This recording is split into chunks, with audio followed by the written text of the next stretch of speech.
Assalamualaikum warahmatullahi wabarakatuh. Alhamdulillahi rabbil alamin. Wassalatu wassalamu ala ashrafil anbiya'i wal mursalin Sayyidina wa maulana Muhammadin wa ala alihi wa sahbihi ajma'in, amma ba'du.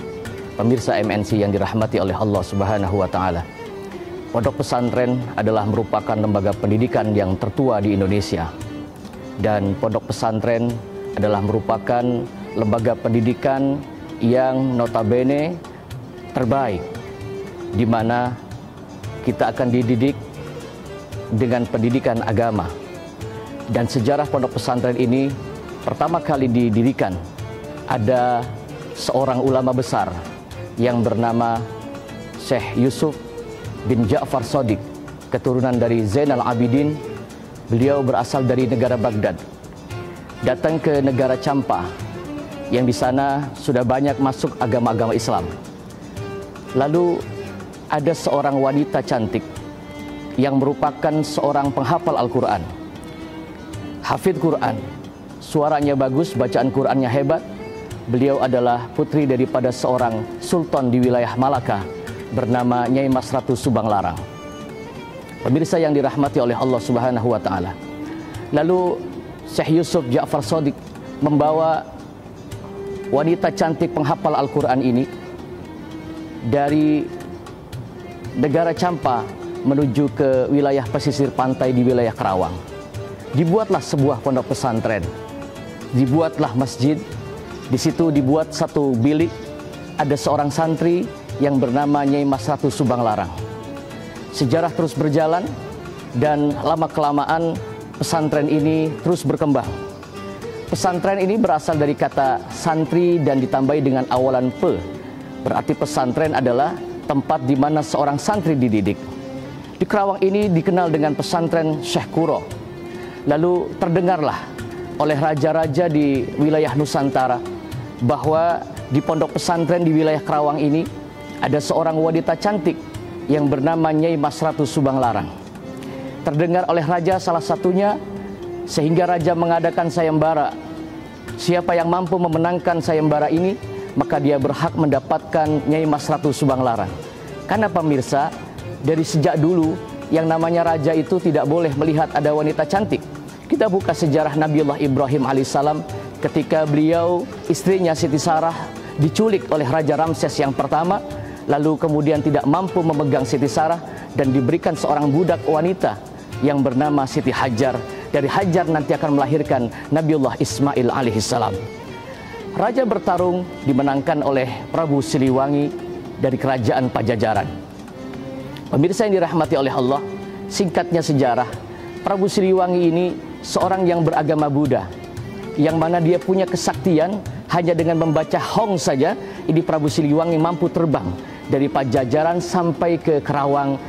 Lalu sampai di Kerawang, Prabu Siliwangi mengutarakan maksud dan tujuannya. Wahai Nyai Mas Ratu Subang Larang, tujuan kami datang kemari adalah untuk melamar engkau.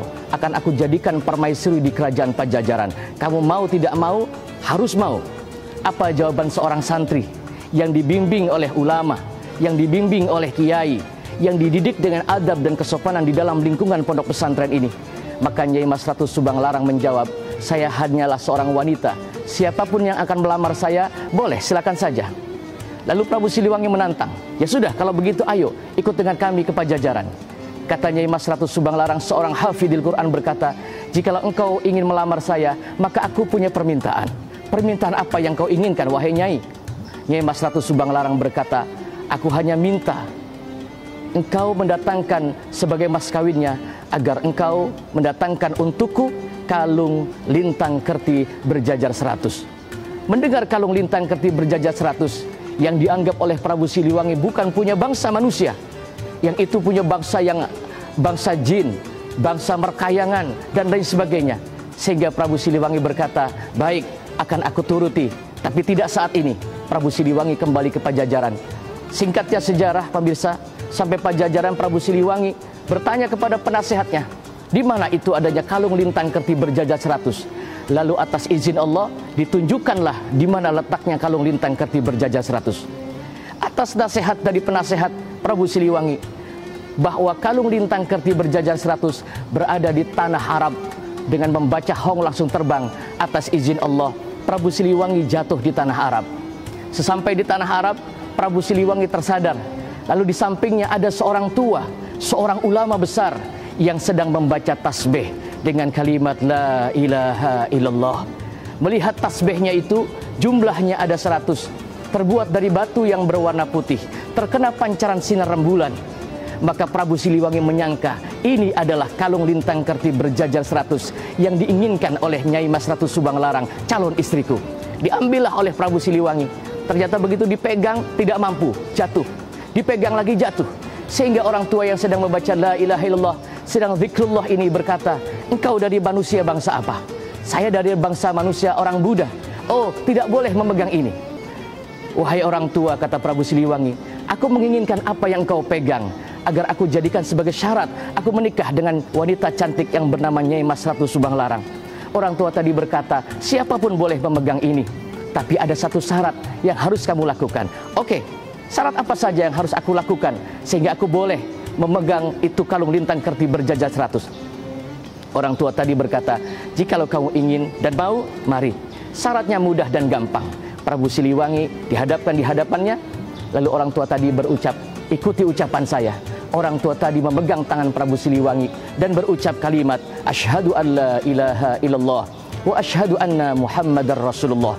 Prabu Siliwangi mengucapkan 2 kalimat syahadat di hadapan ulama besar, lalu Prabu Siliwangi otomatis menjadi orang Islam. Begitu sudah menjadi orang Islam, diberikan kalung lintang kerti berjajar 100 itu, dan ingin kembali terbang ke Pajajah, ke Kerawang dengan membaca hong. Ternyata hong, ilmu hongnya sudah hilang. Orang tua tadi berkata, kamu sudah menjadi muslim, sudah jadi orang Islam, tidak lagi ada kalimat hong, yang ada bacalah bismillahirrahmanirrahim. Pemirsa yang dirahmati oleh Allah Subhanahu wa taala, pondok pesantren pura-pura punya peran penting.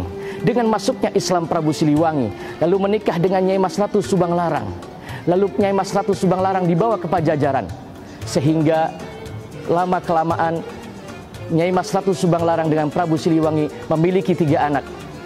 Yang pertama menjadi ulama besar dan punya keturunan membuat pondok pesantren hampir di seluruh Indonesia, yang bernama Raden Walang Sungsang.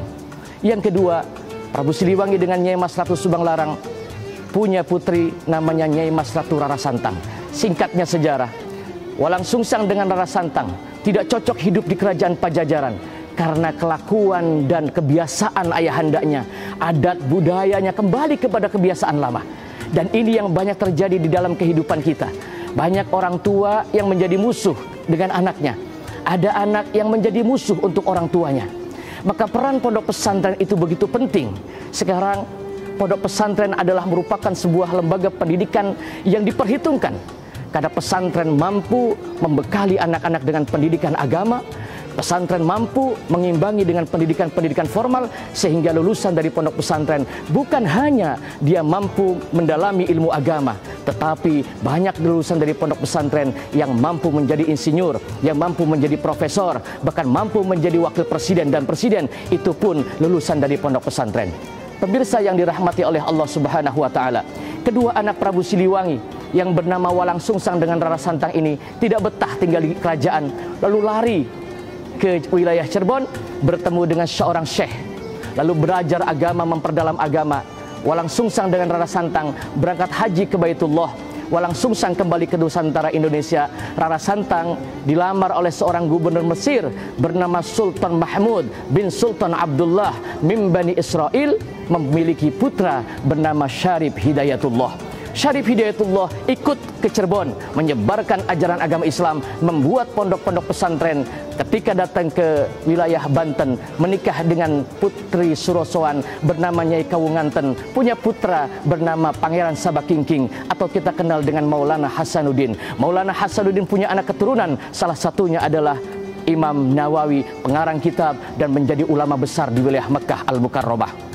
Lalu menikah lagi dengan seorang wanita Cina yang bernama Ong Tin, punya putra namanya Raden Kuningan. Begitupun dengan Kuningan menyebarkan Islam, membuat pondok-pondok pesantren. Lalu menikah lagi dengan seorang wanita yang bernama Nyai Pakungwati, punya putra-putra, mendirikan pondok-pondok pesantren. Maka pondok pesantren bukan lembaga yang baru, tapi pondok pesantren adalah lembaga-lembaga yang sudah lama, sudah ada sejak lama dan merupakan lembaga-lembaga yang terbaik untuk mendidik anak-anak kita agar anak-anak kita bukan hanya bisa matematika, bukan hanya punya ilmu fisika, tapi anak-anak kita dibekali yang pertama dengan pendidikan ilmu agama, dan semoga anak-anak kita dijadikan oleh Allah sebagai anak-anak yang soleh dan solehah. Wallahul muwaffiq ila aqwamit thoriq.